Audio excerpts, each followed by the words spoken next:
ETF index mutual funds నేర్చుకుని stock మార్కెట్లో రాణించాలనుకుంటున్నారా? వెంటనే ఈ నెంబర్కి కాల్ చేయండి. నమస్తే, వెల్కమ్ టు సుమన్ టీవీ. నేను విష్ణు. ప్రస్తుతంతో పాటు క్వాలిఫైడ్ పర్సన్ ఫినాన్స్ ప్రొఫెషనల్ చారి గారు ఉన్నారు. వారితో మాట్లాడదాం. సార్ నమస్తే. సార్ చారి గారు నమస్తే అండి. సార్ చారి గారు, ఇవాల్టి రోజుల్లో కార్ అనేది ఒక basic need and basic necessity అయిపోయింది కాబట్టి ఎవరైనా కొత్త కారు కొనాలి అన్న ఆలోచనలో ఉన్న వాళ్ళకి మరి బడ్జెట్ పరంగా ఏదైనా సులువైన మార్గాలు ఉంటే చెప్పగలరు? కరెక్ట్ అన్నారండి. నీడ్ అయిపోయింది యాక్చువల్గా. అంటే మనం ఇప్పుడు ఎండకి తట్టుకోలేము, వర్షం పడుతున్నా తట్టుకోలేము, తట్టుకోలేకపోతున్నాం. అందులో పిల్లలు ఉన్నారంటే మటుకు ఖచ్చితంగా కార్ కావాల్సిందేనండి ఇప్పుడు. ఓకే, పిల్లలు రీసెంట్గా మ్యారేజ్ అయ్యి పిల్లలు వచ్చారంటే ఖచ్చితంగా వాళ్ళని బైక్ల మీద ఈ పొల్యూషన్కి తిప్పడం. అండ్ ప్రతి మిడిల్ క్లాస్ వాళ్ళకి డెఫినెట్గా కార్ అనేది కూడా మ్యాండేటరీ అయిపోయింది. ఎందుకంటే ఇప్పుడు అదొక ఎక్స్పెన్స్ లాగా అయిపోయిందండి. అయితే కారు ఈఎంఐ ప్లస్ కార్ యొక్క మెయింటెనెన్స్, దానికి కావాల్సిన ఫ్యూయల్, ఇవన్నీ అప్రాక్సిమేట్లీ తక్కువలో తక్కువ 20-25,000 పర్ మంత్ అయితే ఖర్చు అయిపోతుందండి ఖచ్చితంగా. కొన్నిసార్లు ఈఎంఐకే 15-20,000 అవుతుంది. సో పెట్రోల్ ఎక్స్పెన్స్ 30-35 వరకు వెళ్తుంది. ఇదేంటంటే ఒక్కసారి పెట్టే ఎక్స్పెన్స్ కాదు. ఈవెన్ మనం 25 ఇయర్స్లో జాబ్ స్టార్ట్ చేసామంటే ఈవెన్ 60 ఇయర్స్ వరకు కంటిన్యూ అవుతానే ఉంటుంది ఎక్స్పెన్స్. ఓకే, అయితే ఒక స్ట్రాటజీ, నేను ఒక స్ట్రాటజీ చెప్తాను. ఇదేంటంటే మేము ఆల్రెడీ ఇంప్లిమెంట్ చేసాము, వేరే వాళ్ళు ఆల్రెడీ చూస్తున్నారు. ఇది ఆల్రెడీ సక్సెస్ఫుల్ ఫార్ములా.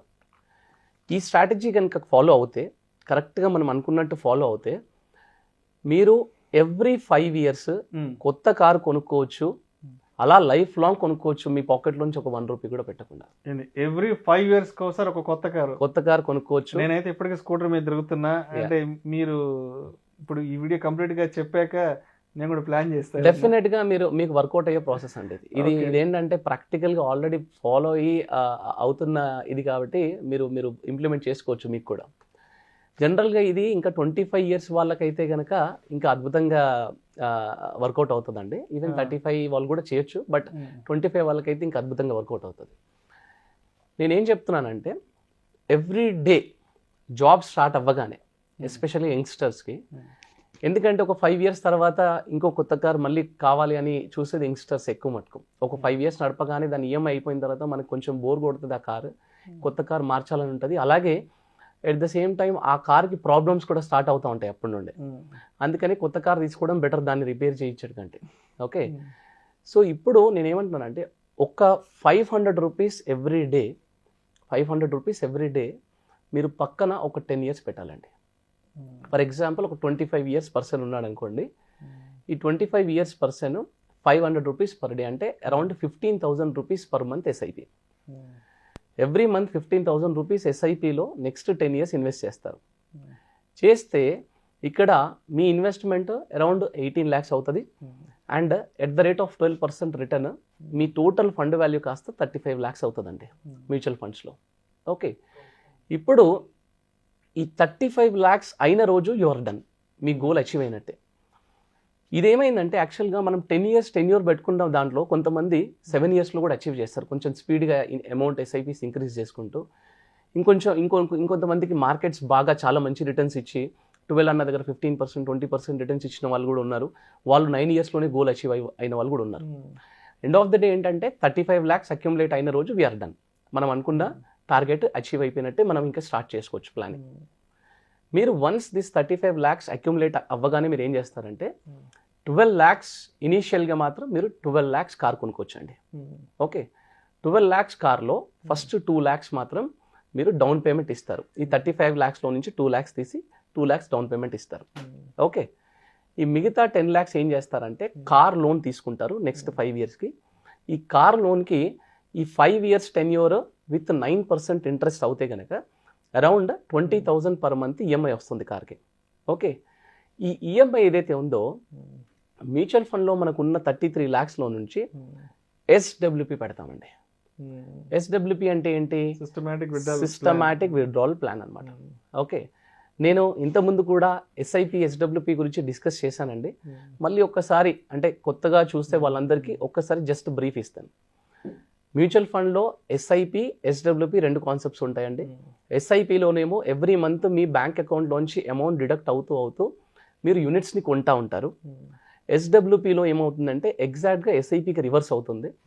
మీరు లంసమ్ అమౌంట్ ఆల్రెడీ అక్యుములేట్ చేసిన యూనిట్స్ నుండి ఎవ్రీ మంత్ మన యూనిట్స్ని అమ్మేసుకొని మన బ్యాంక్ అకౌంట్లోకి రివర్స్గా అమౌంట్ వచ్చి పడతా ఉంటుంది అనమాట. This is called systematic withdrawal plan.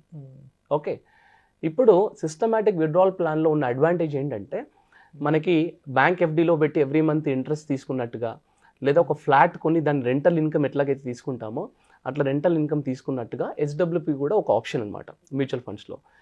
దీంట్లో ఉన్న అడ్వాంటేజ్ ఏంటంటే ఎవ్రీ మంత్ మనకు కావాల్సిన విత్డ్రావల్ ఇస్తూనే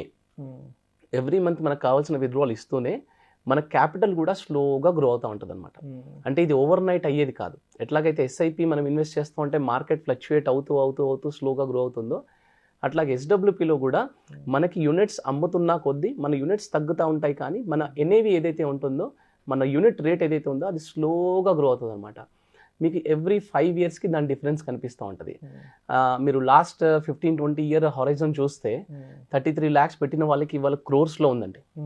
సో నేను అంత కూడా చెప్పట్లేదు, జస్ట్ 33 lakhs పెడతాము. నెక్స్ట్ 5 yearలో ఈ 33 lakhsలో నుంచి మనకు కావాల్సిన ఈఎంఐ ఈ 7 to 8% విత్డ్రావల్ మాత్రమే పెడతాం, మనం ఎక్కువ కూడా పెట్టట్లేదు.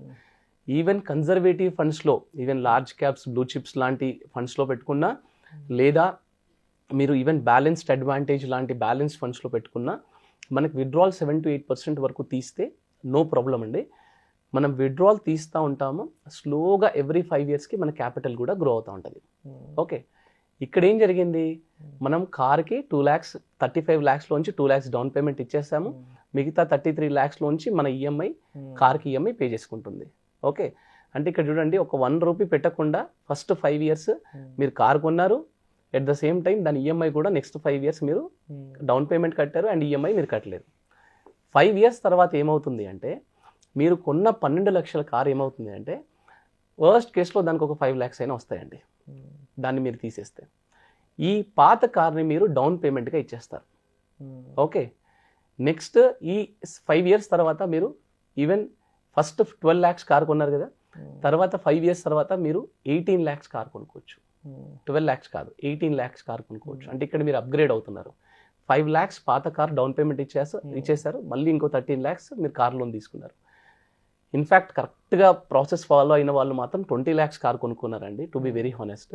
5 years అయిపోయిన తర్వాత 20 lakhs కార్ కొనుక్కున్నారు. నేను మరీ వర్స్ట్ సిచ్యువేషన్లో చెప్తున్నాను. ఇక్కడ 33 lakhs కాస్త even despite of the withdrawal మన ఈఎంఐ తీసేసిన తర్వాత కూడా రఫ్లీ అరౌండ్ ఒక 40 lakhs వరకు అవుతుంది. ఇది మరీ వర్స్ట్ కేసులో చెప్తున్నాను. ఆ తర్వాత 5 yearsలో ఏమైంది, 20 lakhs కార్ కాస్త మీరు 30 lakhs కార్ కొనుక్కోవచ్చు. ఆ తర్వాత 5 years ఏమైంది, మీరు 30 lakhs కార్ కాస్త 40-45 lakhs కార్ కూడా కొనుక్కోవచ్చు. ఇలాగా ఒక 25 years వాళ్ళు ఒక 10 years టైం పెట్టుకొని ఈ 35 lakhs కనుక అక్యుములేట్ చేసుకుంటే వాళ్ళ లైఫ్ లాంగ్, అంటే 80, సపోజ్ వాళ్ళ లైఫ్ స్పాన్ 80-85 వరకు అనుకోండి, వాళ్ళు మారుతి దగ్గర నుంచి మొదలుపెట్టి బెంజ్, BMW వరకు కూడా కొనుక్కోవచ్చు అనమాట, కరెక్ట్గా ప్లాన్ చేస్తే. ఒక్క సింగిల్ రూపీ కూడా వాళ్ళ పాకెట్లోంచి ఇన్వెస్ట్మెంట్ చేయకుండా కారు కొనుక్కోవచ్చు. బేసిక్గా ఏమవుతుందంటే 5 years తర్వాత ఎవరికైనా, మీకైనా నాకైనా కారు మార్చాలనిపిస్తుందండి. కానీ ఆల్రెడీ ఇప్పుడే ఈఎంఐ అయిపోయింది కదా, మళ్ళీ ఇప్పుడేం మారుస్తాంలే అని అనుకుంటాం, దాన్నే రిపేర్ చేస్తూ ఉంటాం. కానీ ఇలాంటి ఒక స్ట్రాటజీ ఉందనుకోండి, 100% వర్కౌట్ అయ్యే స్ట్రాటజీ. అండ్ 100% మనం ఎవ్రీ 5 years కార్ చేంజ్ చేసుకుంటాం. మనకంటే మన పాకెట్లోంచి డబ్బులు పెట్టట్లేదు అన్నప్పుడు మనం కొంచెం లగ్జరీగా అయినా, సేఫ్టీ కార్స్కి అయినా వెళ్తాము. అయితే ఇక్కడ ఒక ఫైనల్గా ఒక చిన్న పాయింట్ చెప్తానండి. 2 things. ఒకటి, ఎస్డబ్ల్యూపీ ఎస్ఐపి అనేది డెఫినెట్గా it's an outstanding combination అండి, undoubtedly. It's a working out process అది. కాకపోతే ఏంటంటే, ఒక డాక్టర్ లేకుండా మెడికల్ షాప్కి వెళ్ళి మెడిసిన్స్ కొన్నట్టు, ఒక ఎక్స్పర్ట్ అడ్వైస్ లేకుండా ఇలాంటి మ్యూచువల్ ఫండ్ ఇన్వెస్ట్మెంట్లు, సొంత ప్రయోగాలు చేయకూడదు. నేను లాస్ట్ టైం ఎస్డబ్ల్యూపీ చెప్పినప్పుడు, ఎస్ఐపి చెప్పినప్పుడు ఇదే చెప్పాను, ఇప్పుడు కూడా అదే చెప్తున్నాను. మన వర్క్ వేరే ఉంటుంది, మనము మన వర్క్ మీద కాన్సన్ట్రేట్ చేయాలి. దీనికి మాత్రం ఖచ్చితంగా ఒక ఎంఎఫ్టీ కానీ ఒక ఫైనాన్షియల్ అడ్వైజర్ దగ్గరికి వెళ్ళి కూర్చొని మనం ప్లాన్ తీసుకొని సలహా మేరకు మాత్రమే దాంట్లోని సాధక బాధకాలను ఒకసారి మనం రివ్యూ చేసుకుని, దాంట్లో లాభ నష్టాలను బేరీజ్ వేసుకుని, ఒక మంచి అడ్వైజర్ సలహా తీసుకుని మాత్రమే ఫర్దర్గా ముందుకెళ్ళాలి. ఎగ్జాక్ట్లీ. అంటే మ్యూచువల్ ఫండ్స్ లో ఏదో ఊరికే కేవైసీ చేసి ఇన్వెస్ట్మెంట్ చేయడం వేరు. ఇవేంటంటే ఒక సర్జరీ లాంటివి. ఇప్పుడు నార్మల్ ఫీవర్ వచ్చిందంటే మెడికల్ షాప్కి వెళ్తామండి, కానీ సర్జరీ మనం చేసుకోలేం కదా. అలాగా ఇది ఒక సర్జరీ లాంటి కాన్సెప్ట్ అనమాట. దీన్ని చాలా జాగ్రత్తగా ఇంప్లిమెంట్ చేయాలంటే డెఫినెట్గా మీరు ఒక మంచి రైట్ అడ్వైజర్ దగ్గర నుంచి వెళ్ళాలి ఒకటి. రెండవది, ఇది కాన్సెప్ట్ వర్కౌట్ అవుతుందా లేదా, నేను 25 years నుంచి 35 years మరి నేను కారు కొనొద్దా, ఇలాంటి ఆలోచనలు పెట్టుకోకండి. అంటే మీరు కారు కొంటే కొనుక్కోండి, కొనుక్కున్నా సరే ఇది ఈ ఇంప్లిమెంట్ కూడా చేయండి. ఎందుకంటే నేను పర్మనెంట్ సొల్యూషన్ ఇస్తున్నాను మీకు. మీరు టెంపరీ సొల్యూషన్ దగ్గర నాకు ఈ ఫస్ట్ 5 years కార్ కావాలి నాకు అంతే అని అలా మూర్ఖంగా ఆలోచించడం కంటే మనం ఇట్లా ఇప్పుడు కొంచెం ఇలాంటి ప్లాన్స్ స్ట్రాటజీస్ ఇంప్లిమెంట్ చేస్తే కొంచెం ఎక్కువ ఈజీగా అవుతుంది అనేది మనం ఆలోచించుకొని లాంగ్ టర్మ్ పర్మనెంట్ సొల్యూషన్ గురించి ఆలోచించుకోవడం అనేది బెటర్ అండి. ఇది చాలా ఇంపార్టెంట్. ఈ 2 things నేను లాస్ట్లో చెప్దాం అనుకున్నాను. ప్రేక్షకులకు విజ్ఞప్తి, mutual fund investments are subject to market risk. Read all the related documents and schemes carefully before investing. దయచేసి పెట్టుబడులు పెట్టే ముందు మీ ఫినాన్స్ ప్రొఫెషనల్ సలహా తీసుకుని మాత్రమే పెట్టుబడులు పెట్టగలరని మా మనవి. Thank you sir. థ్యాంక్స్ అండి.